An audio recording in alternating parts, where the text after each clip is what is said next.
Haleluya, puji Tuhan, kita bertemu kembali pada hari ini. Saya harap saudara dalam keadaan baik-baik saja.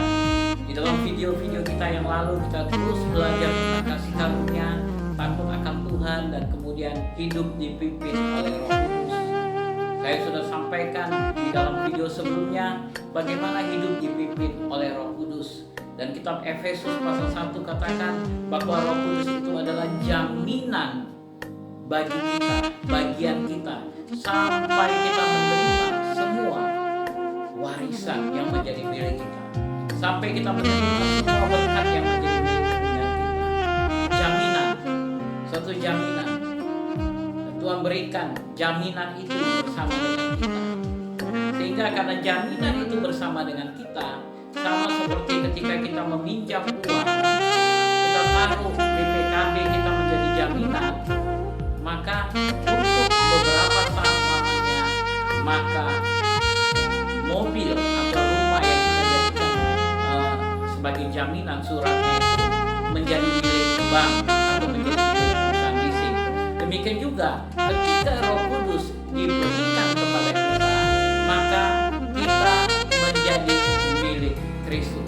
Selama Roh Kudus ada di dalam hidup kita, kita menjadi milik Kristus.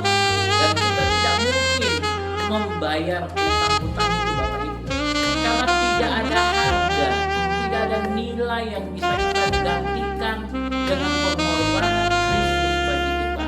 Kasihnya begitu luar biasa, sayangnya kepada kita begitu luar biasa, sehingga tidak mungkin kita bisa melunasi semua hutang-hutang kita kepada Dia.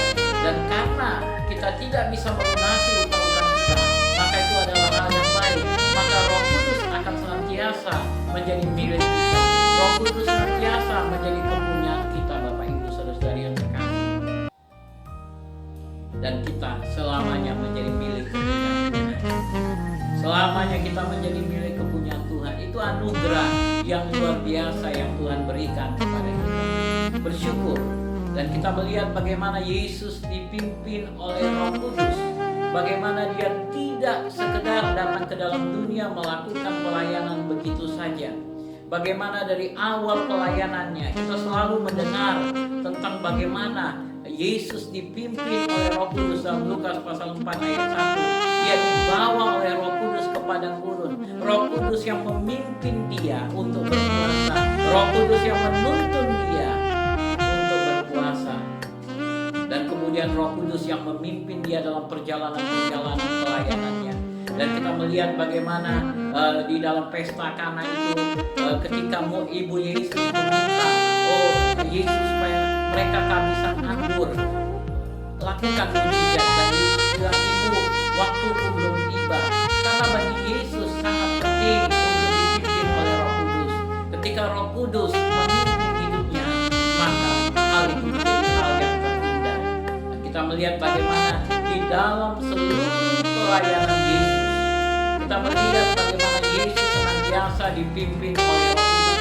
Bahkan kita tahu, yaitu pada waktu orang yang sangat dikasihinya yang bernama Lazarus, dan kita dengar firman Tuhan mencatat bagaimana Yesus nangis.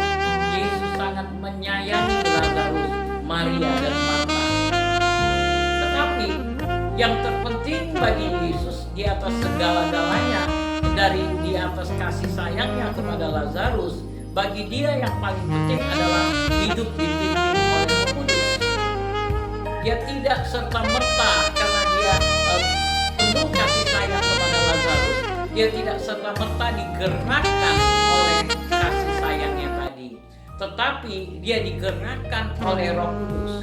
Firman Tuhan katakan Roh Kudus memimpin Dia untuk melakukan hal yang lain terlebih dahulu. Sesudah 4 hari kematian Lazarus, baru kemudian Yesus berkata kepada murid-muridnya, ayo mari kita pergi melihat Lazarus, karena saudara kita itu sedang tidur. Saudara, Yesus dipimpin oleh Roh Kudus. Di dalam Alkitab kita melihat bagaimana dengan kehidupan jemaat mula-mula. Mereka juga dipimpin oleh Roh Kudus. Hidup dipimpin oleh Roh Kudus pelayanan kita, akan mempermudah semua yang kita lakukan, tugas dan tanggung jawab yang kita lakukan. Kita melihat Yesus karena dipimpin oleh Roh Kudus, dia menyelesaikan pelayanannya hanya 3,5 tahun. 3,5 tahun diselesaikan pelayanannya karena dipimpin Roh Kudus. Hidup dipimpin Roh Kudus akan mempermudah hidup kita, pekerjaan kita dalam segala aspek kehidupan kita.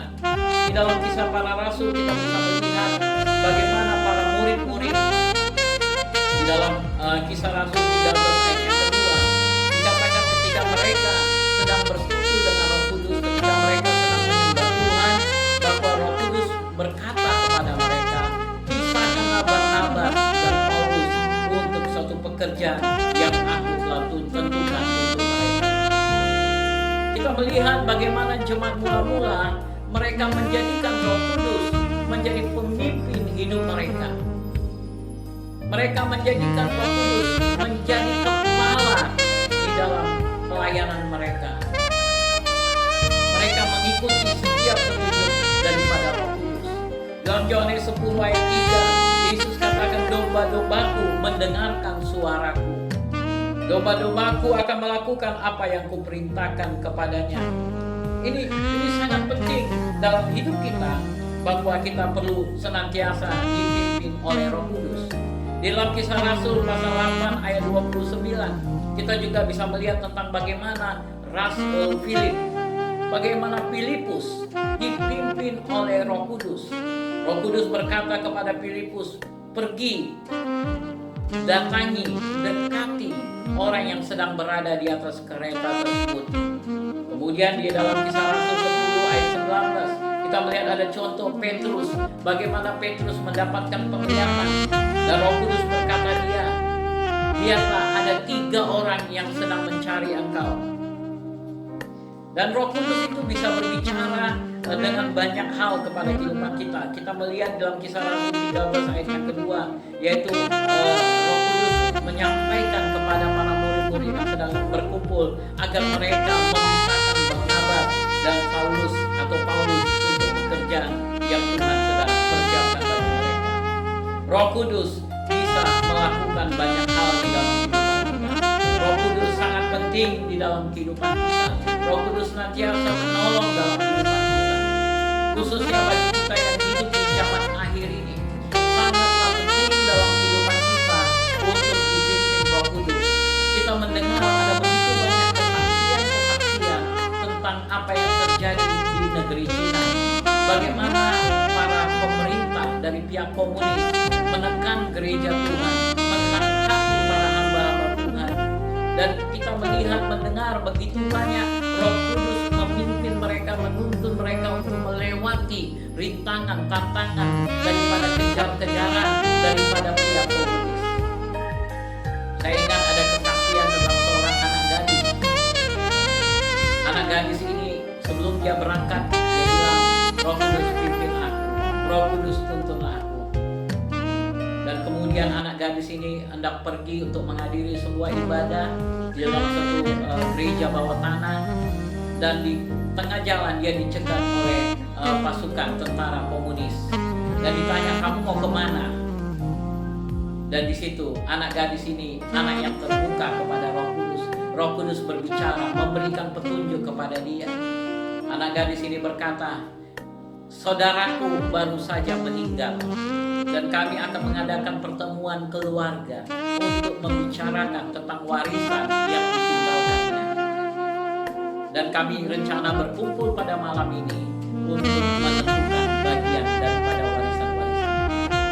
Oh, tentara komunis berkata, oh begitu ya? Ya, silakan. Dan kemudian anak kecil ini, anak gadis ini pergi, dan kemudian dia bisa mengikuti ibadah. Dia diselamatkan oleh Roh. Dan kemudian dalam perjalanan pulang, dia juga dicegat kembali oleh tentara yang sama. Dan tentara itu menanyai, bagaimana dengan hasil pertemuan kalian? Apakah semuanya mendapatkan bagian yang sama? Apakah mendapatkan bagian yang semuanya adil? Oh ya, kami sudah menyelesaikan semua dengan baik. Saudara kami itu telah meninggalkan sebuah warisan yang tidak bernilai, dan kami semua mendapatkan harta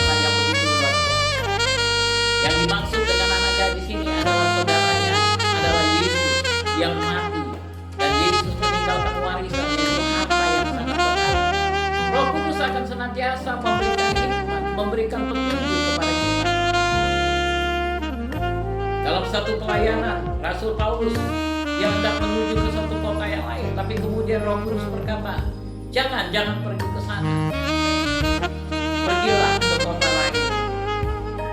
Pergi ke Makedonia. Dan itu yang mereka lakukan. Mereka senantiasa hidup dipimpin oleh Roh Kudus. Hidup dipimpin Roh Kudus akan memudahkan kehidupan kita, perjalanan kita, Bapak Ibu. Ketika engkau dipimpin oleh Roh Kudus, maka semula perjalananmu akan panjang, tetapi dipimpin Roh Kudus, engkau dapat menyelesaikan semua masalahmu, persoalanmu dalam waktu yang singkat. Ada seorang hamba Tuhan ketika ditanya, apa yang membuat dia bisa melakukan pelayanan dengan begitu luar biasa? Dia berkata, aku selalu berdiam diri untuk dipimpin oleh Roh Kudus.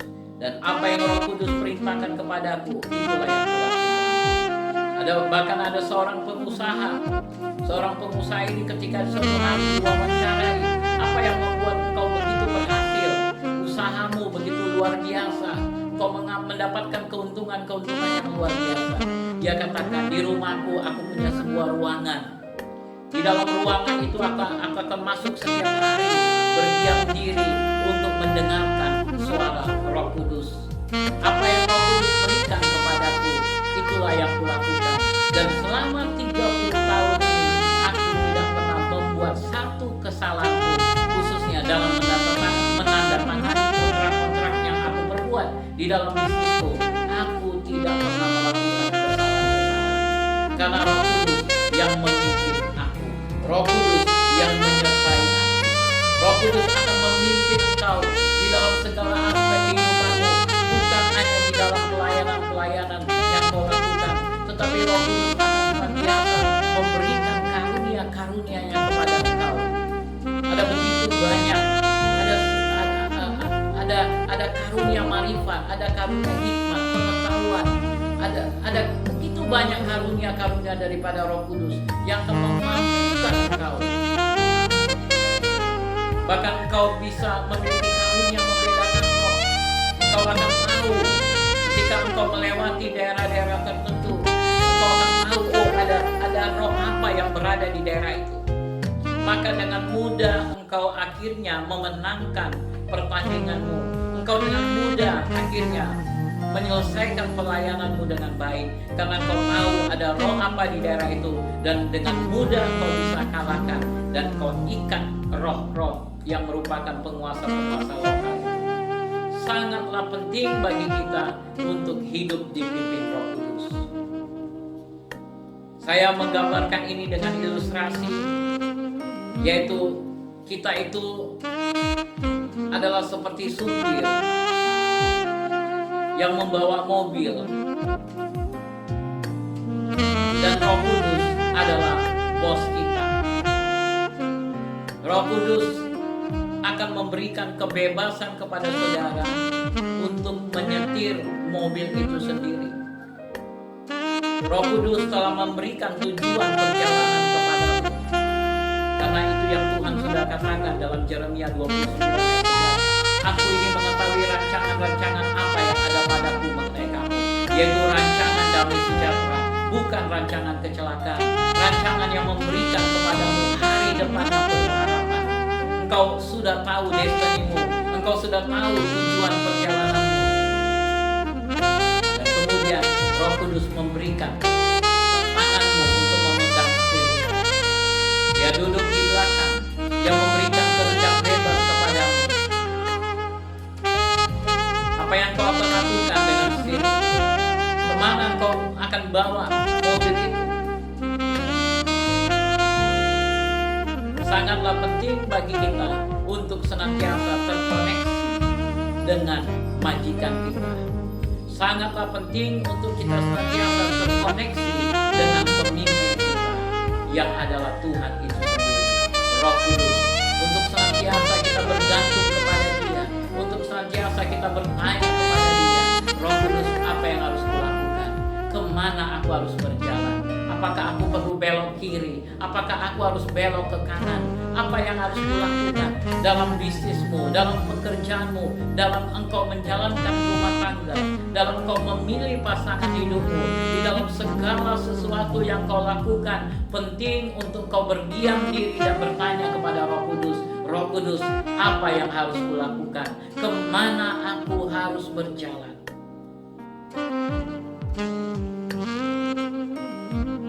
Dan Roh Kudus kadang-kadang akan menepuh kamu dan mengingatkan engkau sudah overspeed, engkau sudah berkendara terlalu cepat. Turuni kecepatan, kurangi kecepatanmu. Roh Kudus akan memberikan petunjuk kepada engkau. Anakku, belok ke kiri. Anakku, belok ke kanan. Anakku, jangan lewat jalan itu. Ada begitu banyak orang-orang yang ditolong ketika mereka memberikan hidup mereka dipimpin oleh Roh Kudus. Suatu kali ada seorang pengusaha yang mendatangi kami, saya dengan ada dua hamba Tuhan lain, dan berkata, Bapak Pendeta, besok saya harus menandatangani kontrak yang nilainya 10 juta US dollar. Bagaimana? Apa yang Roh Kudus mau? Apakah saya harus menandatangani kontrak ini atau tidak usah menandatangani kontrak ini? Tolong berdoa untuk saya. Dan malam itu kami berkata, kami mau berdoa. Besok kami akan berikan jawaban. Dan malam itu kami berdoa, bertanya kepada Roh Kudus. Dan Roh Kudus berkata jawabannya adalah tidak. Jangan tanda tangani kontrak. Secara pikiran manusia, kontrak itu nilainya 10 juta US dollar. Sangat berharga. Untung itu besar, bisa dipakai untuk pemulihan Tuhan, pelayanan. Tapi justru Roh Kudus berkata tidak. Dan kami sampaikan kepada pengusaha itu. Dan dia mendengarkan pimpinan Roh Kudus. Dan dia tidak menandatangani kontrak itu.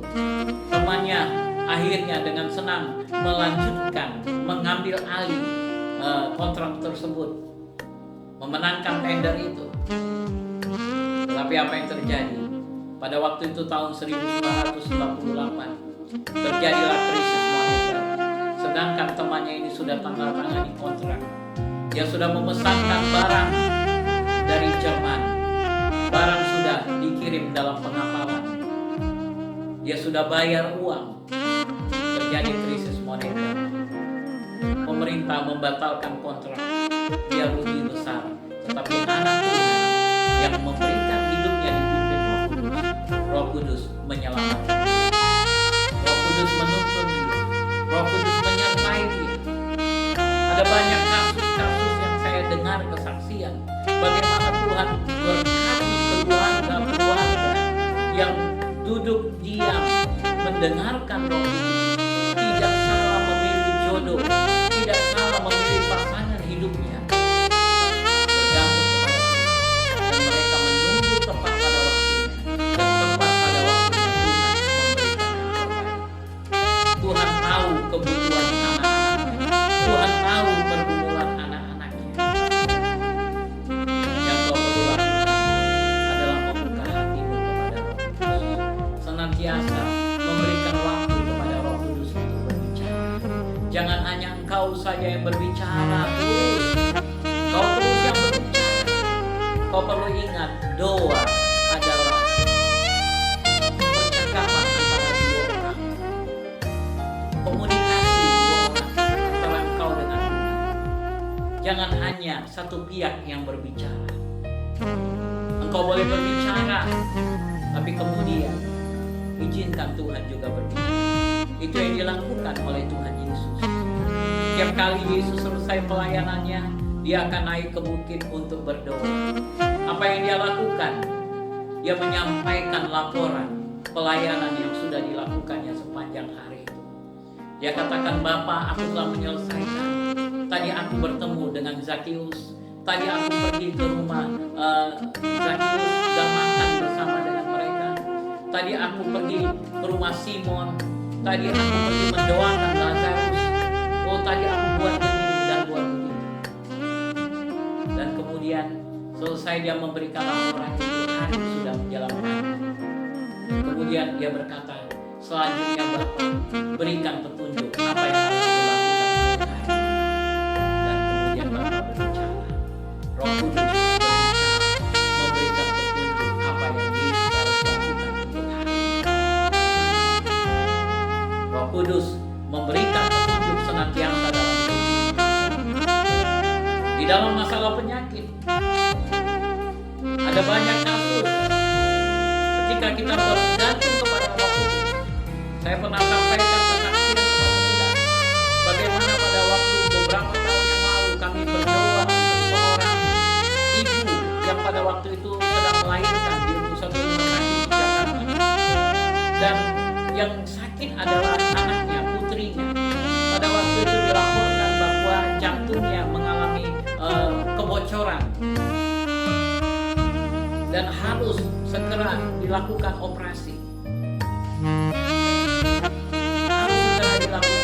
Saya lupa apakah jantung atau paru-paru ya. Tetapi salah satunya menjadi masalah pada waktu itu.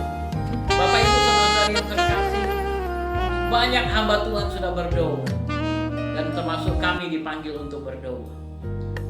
Dan kemudian selesai kami berdoa, saya mundur sejenak dan berkata, Roh Kudus, ada begitu banyak hamba-hambamu sudah berdoa. Apa yang menjadi masalah sebenarnya dari ibu ini dan anaknya? Dan Roh Kudus mulai berkata, suruh dia mengampuni. Dia menyimpan kepahitan yang sangat kepada mertuanya. Kemudian saya masuk kembali dan berkata, Ibu, Roh Kudus mengingatkan ibu untuk mengampuni. Ibu menyimpan kepahitan yang sangat selama ibu dalam ketika anak itu di dalam kandungan. Ibu hidup dalam kepahitan. Akhirnya ibu ini meraung-raung menangis dan berkata, benar Pak Pendeta, ternyata dia luka dengan mertua. Dia sangat sakit dengan mertua, dendam, marah dengan mertua. Dan Roh Kudus kata,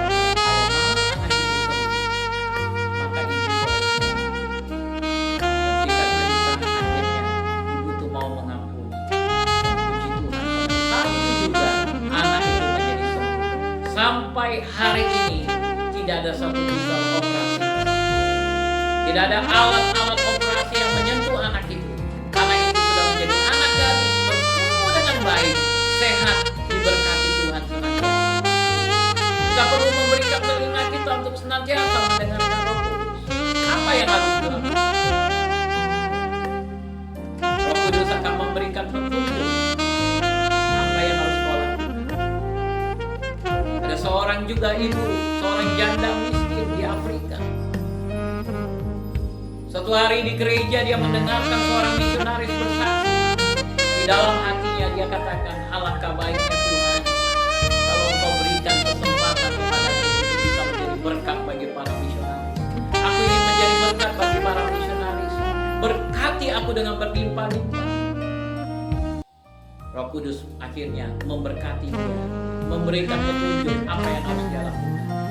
Sampai ke sedetil-detil Roh Kudus memberikan petunjuk kepada dia, sehingga dia menjadi orang yang sangat kaya, sangat kaya. Orang yang masih ada sampai hari ini dan menjadi berkat yang luar biasa untuk para misionaris-misionaris. Ini bukan cerita dongeng, tapi kisah nyata yang terjadi di tengah-tengah kita pada saat ini. Demikian juga kalau engkau ingin hidupmu berhasil, sukses dalam segala sesuatu yang kau lakukan, berikan dirimu dipimpin oleh Roh Kudus. Maka Roh Kudus akan menuntun kau untuk bisa menyelesaikan pertandinganmu dengan baik.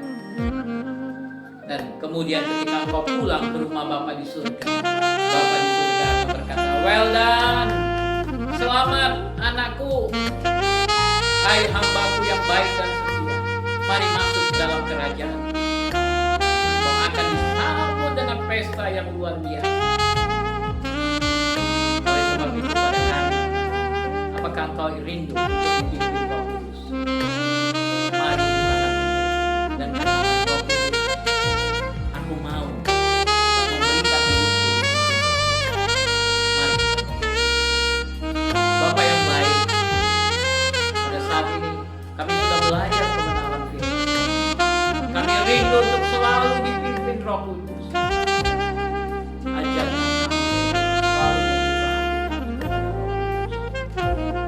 Tuntunlah kami Roh Kudus, sertailah kami Roh Kudus, untuk berjalan di dalam kebenaran hidup kami. Sehingga pada akhirnya kami pulang ke rumah Bapa di surga, mendapatkan kasih yang terbaik dari Bapa di surga. Terima kasih Tuhan. Dalam nama Yesus kami berdoa. Amin. Amin. Haleluya. Berbahagialah saudara yang sudah mendengarkan firman Tuhan ini. Hidupmu akan senantiasa diberkati. Lakukan firman Tuhan ini. Hiduplah di bawah pimpinan Roh Kudus. Maka kesuksesan akan datang kepadamu.